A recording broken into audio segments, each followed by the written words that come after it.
How to change the brake light on a Mini. So it's the top one here. This is your indicator. This is the rear light down at the bottom.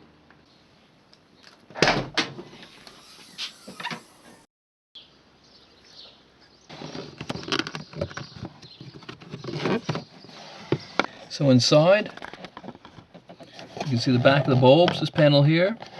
There's a little tab at the top here. You just push down. So there's the tab right there. Let's point to it.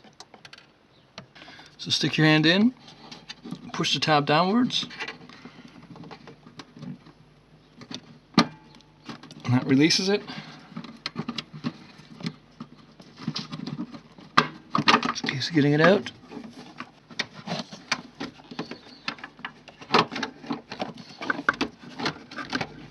Go over the top like I have, brings it out.